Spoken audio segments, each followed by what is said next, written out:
Hello friends, welcome back to our channel Usual health.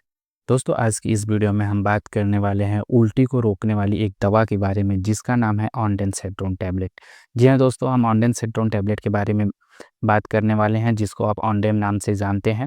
इस video में हम आपको बताएंगे कि ऑन्डेंसेट्रोन क्या होता है, इसे क्या क्या यूजेस होते हैं, क्या डोज होती है, कितनी मात्रा में अवेलेबल होती हैं और क्या साइड इफ़ेक्ट्स देखने को मिलते हैं और किन किन ब्रांड नेम से आपको ईजिली मेडिकल स्टोर पर मिल जाता है। तो दोस्तों, बिना देरी किए शुरू करते हैं आज का वीडियो। इससे पहले अगर आप हमारे चैनल पर नए हैं तो हमारे चैनल को सब्सक्राइब ज़रूर करें। आइए दोस्तों, सबसे पहले हम ऑन्डेंसेट्रोन के ब्रांड नेम्स के बारे में जान लेते हैं जिससे कि आप भली-भांति परिचित होंगे और आपको अच्छे से समझ में आएगा कि हम किस दवा के बारे में बात करने वाले हैं। तो इसका जो सबसे फेमस ब्रांड है वो ऑन्डेम हो गया, वोमिकाइंड एमडी हो गया, जोफ्रान हो गया और एमिसेट हो गया। तो ये कुछ इसके पॉपुलर ब्रांड नेम्स होते हैं जो आपको ईजिली मेडिकल स्टोर पे मिल जाते हैं। हो सकता है आपके एरिया के डॉक्टर के अकॉर्डिंग किसी और नाम से मिले, लेकिन दवा का जो मेन फार्मूला होता है वो ऑन्डेंसेट्रोन ही होता है। अब दोस्तों, ऑन्डेंसेट्रोन के बारे में थोड़ा सा इंट्रोडक्शन जान लेते हैं और जान लेते हैं कि यह दवा काम कैसे करती है। तो आइए जान लेते हैं। ऑन्डेंसेट्रोन एक सिलेक्टिव 5-HT3 रिसेप्टर एंटागोनिस्ट है।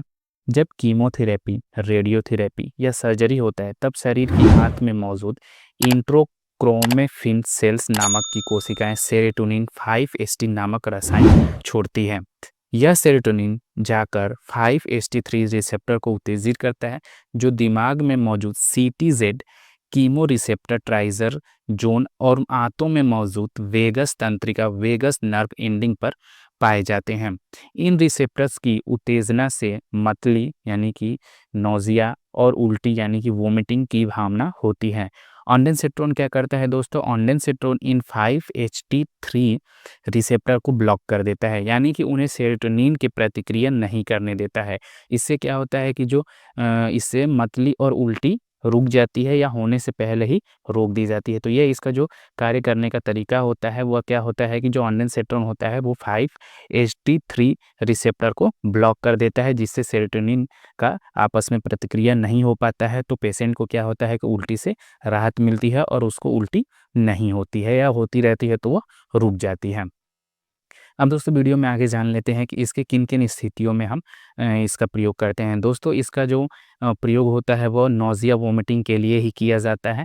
उसके अलावा कीमोथेरेपी से होने वाली उल्टी, दोस्तों जिन पेशेंट को कीमोथेरेपी यानी कि कैंसर की दवाइयाँ चलती हैं उसमें बहुत ही ज़्यादा नोज़िया वोमिटिंग होती है, तो उसको ठीक करने के लिए हम ऑन्डेंसेट्रोन टैबलेट का प्रयोग करते हैं।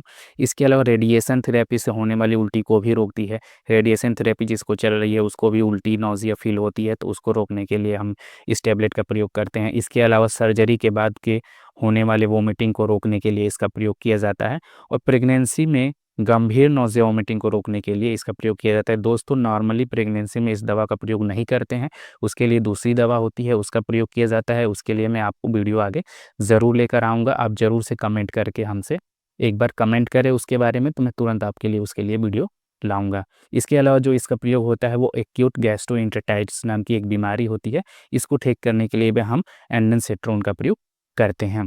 आइए दोस्तों, वीडियो में आगे हम जान लेते हैं इसके डोज़ के बारे में। इसका डोज़ कैसे डिसाइड किया जाता है और बच्चों में क्या इसका डोज़ होता है, एडल्ट्स में इसका क्या डोज़ दिया जाता है। सबसे पहले हम जान लेते हैं कि एडल्ट्स में इसका डोज़ क्या होता है। एडल्ट में इसका जो डोज़ होता है वो 8 मिलीग्राम 30 मिनट बिफोर कीमोथेरेपी। अगर जिन पेशेंट को कीमोथेरेपी चल रही है उससे 30 यानी कि आधे घंटे पहले 8 मिलीग्राम की टैबलेट पेशेंट को दी जाती है। देन फिर 8 मिलीग्राम एवरी 8 आवर, हर प्रत्येक 8-8 घंटे पे हम 8-8 मिलीग्राम 1 से लेकर 2 दिन तक हम देते हैं। कीमोथेरेपी के 1 से 2 दिन तक हम इस दवा का प्रयोग करते हैं। इसका जो आईवी इंजेक्शन आता है उसका भी प्रयोग किया जाता है, जो सेम होता है। जो 8 मिलीग्राम की 8 मिलीग्राम की इंजेक्शन होती है उसको हम आईवी देते हैं, 15 मिनट पहले देते हैं कीमोथेरेपी के। इसके अलावा जो इसका चाइल्ड यानी कि बच्चों में जो उसका प्रयोग किया जाता है, 4 से लेकर 11 महीनों के बच्चों में 4 मिलीग्राम की tablet 3 times a day for 1 to 2 days किया जाता है।